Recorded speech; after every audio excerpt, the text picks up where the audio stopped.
That's the key to being a different stylist, is your perspective on what the look is of what you're trying to tell. So you're trying to tell this story through clothing. And this means freedom, self-awareness, expression. And this to me means you can be more than one thing. I'm Jasmine Bowdry, and you're listening to And This Podcast. Welcome back to another episode of And This. I am your host, Jasmine Bowdry. And today, this episode is for my aspiring stylist as well as my growing stylist. So I have been a wardrobe stylist for over a decade. And through that experience, I've had a lot of different paths that have led me to where I am today as it relates to styling.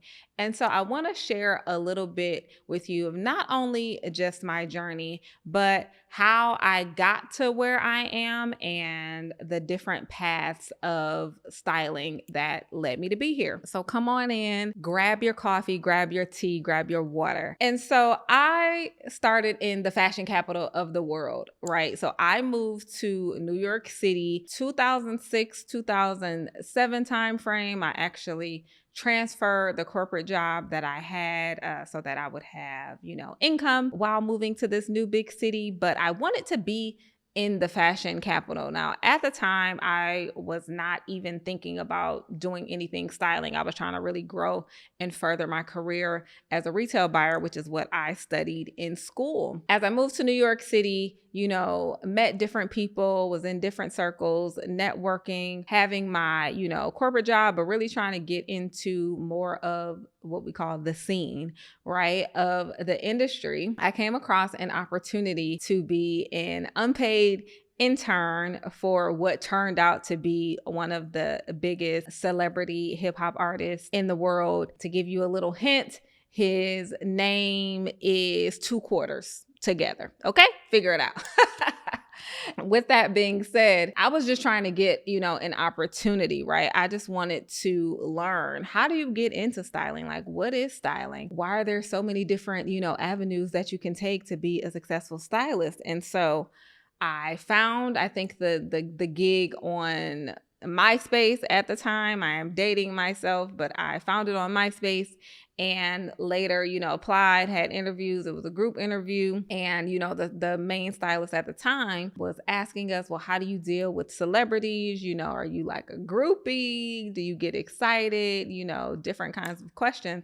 And then that celebrity, walked in the door and half of the room screamed in excitement, right? So totally just disregarding the questions that the main stylist had just asked us, right? But I was, cool, calm, collected. And so end up getting the job. And so I interned for about 6 months, packing tour bags, cleaning out the wardrobe closet, picking up samples all across the city, rolling garment racks down the street. It was really a grind. Now, mind you, I also had a corporate job. So I would leave my corporate job and then go to the G Unit office and pack the tour bags and all of the things that I just mentioned. And so eventually, kind of worked my way up. I was able to work on TV and help with red carpets and tours and traveling, internationally. And so this is how I got into the celebrity styling space, where you're primarily focused on working with, a top celebrity or an up and coming, celebrity. So you're doing a lot of press runs, again, depending on what part of entertainment that they're in. It could be tours, press, red carpets, editorials. So, magazines, things of that nature. And while I loved the exposure that celebrity styling provided at the time, I'm, a young 20 something, it did not allow me to have a work-life balance. Like, there literally was no balance at all. And so I hardly got to see my family. I really didn't get to hang out with my friends much. And so I decided that level of styling was not something that I was interested in continuing to pursue. However, I was like, well, I do like, fashion shows It's not a long-term commitment.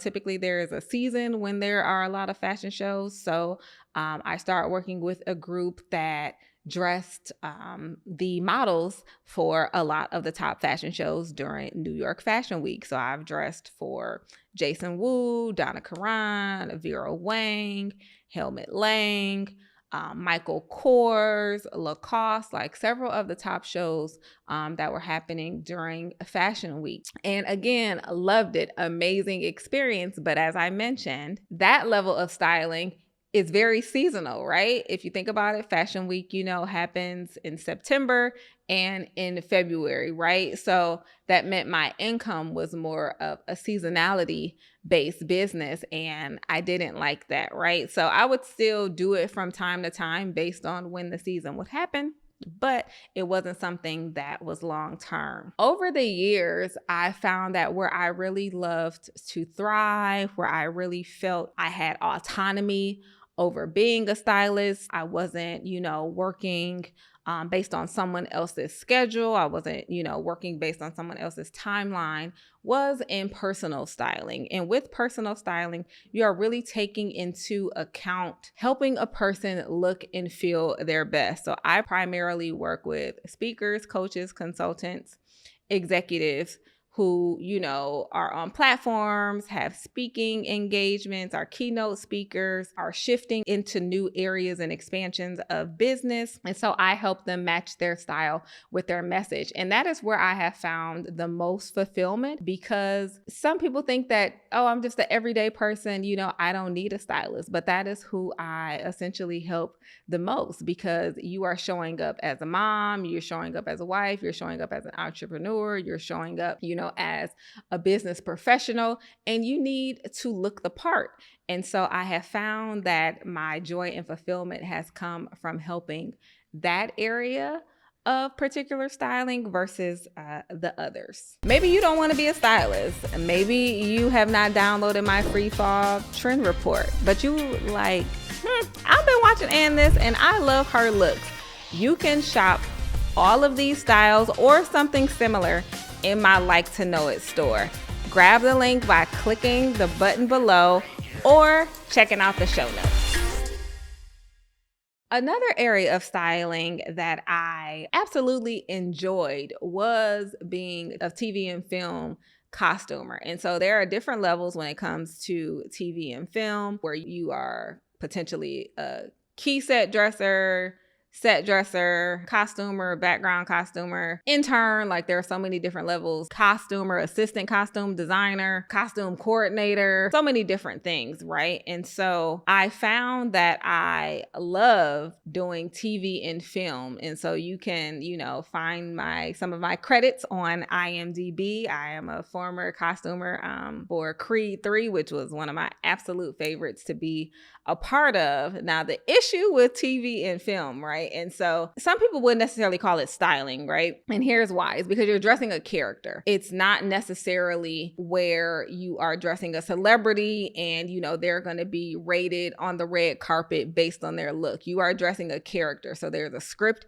and a storyline that you are matching that character to. So if this is something that's filmed, based on the time period of being in the 90s, then you need to source pieces that align with that time period so that it aligns with the storyline and the actual character. So there is an element of styling, but you're pretty much dressing and making that character come to life through the story that you're trying to tell through clothing. And I really loved it. However, set life is long. You are on set for, upwards of 12, 16, 18, really just depending on how many episodes. If you're doing, a TV episode, depending on how many scenes you're doing, if you're doing a movie. And so it can really be tedious where you're just, on set all day.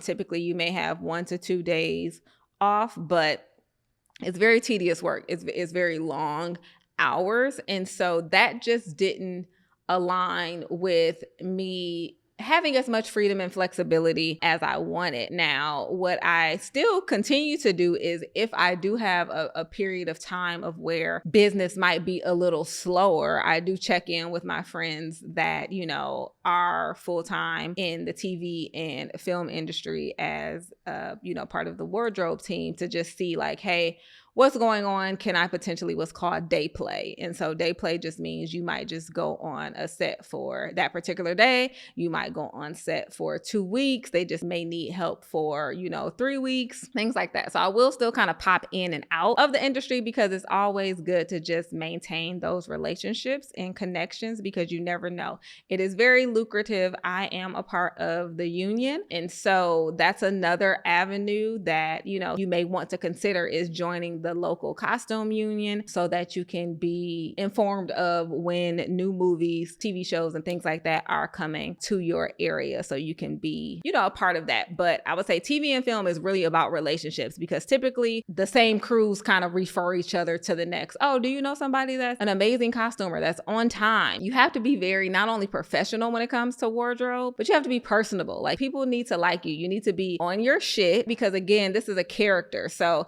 if I had this outfit on and we filmed, on a Tuesday and I had it open just like this, my sleeves were up to about 3/4. I had these shoes on, this same jewelry, chances are we're going to re-record that scene and I need to look the exact same. Like you have to have on the exact same way, the exact same placement. That is called continuity. And so what you don't want to see is that you're watching a TV episode and you're like, didn't that person just have on a black hat? And now in this scene, like it's the same scene it looks like, but that person doesn't have the black hat on anymore, right? So a costumer is responsible for that. So you always have to be like on your game, looking for different nuances, potentially having to stitch things up on set, having an amazing, style kit of tools ready to go at any moment because you just don't know what can potentially happen. And so if that is an avenue that you want to take, I definitely would suggest looking into your local costume union, networking, and reaching out to some of the professionals that may be in your area. So if you want to potentially be a celebrity stylist, here's my recommendations of how you go about getting into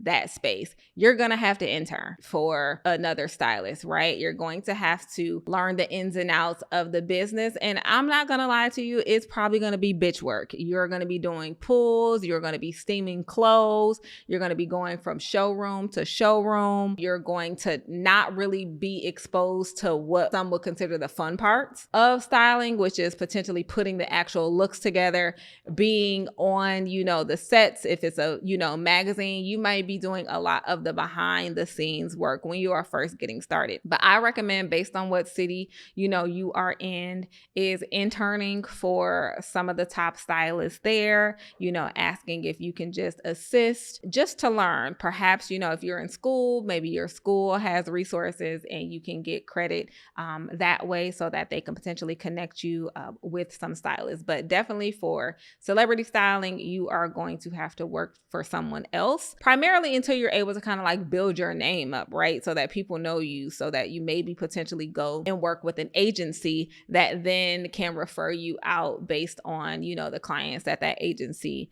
represents. If you want to start your own personal styling business, I recommend starting with yourself. Starting with your friends, right? You can't come out of the gate charging, 4 figures, 5 figures for styling services when you haven't put in the work to truly learn how to be a stylist, right? So there are free courses available. There are paid courses available that really can help you get your personal styling business started. But start by styling yourself, understanding, learning the basics. What are the fundamentals of color? What is the psychology of color? What are the fundamentals of knowing the different body types? How do you put patterns and textures and different colors together? Like, you really want to start trying to define what your eye is, right? Because that's the key to being a different stylist, is your perspective on what the look is of what you're trying to tell. So you're trying to tell this story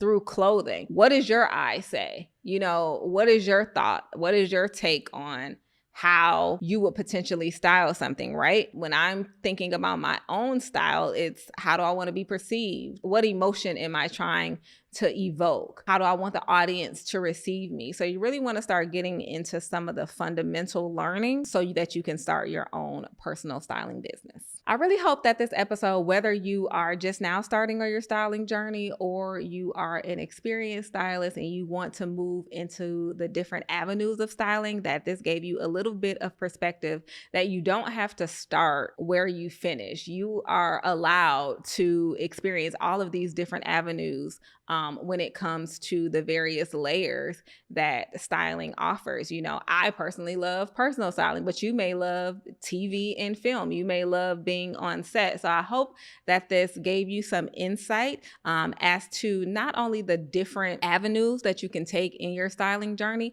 but if you currently are in your journey, that it's okay to shift, it's okay to pivot and try new things. And with that, I will see you on the next episode of And This. Hey, have you been liking our videos? Have you been tuned in but you have not yet subscribed? Make sure you like, comment, review, and subscribe to my YouTube channel. All you have to do is click the subscribe button.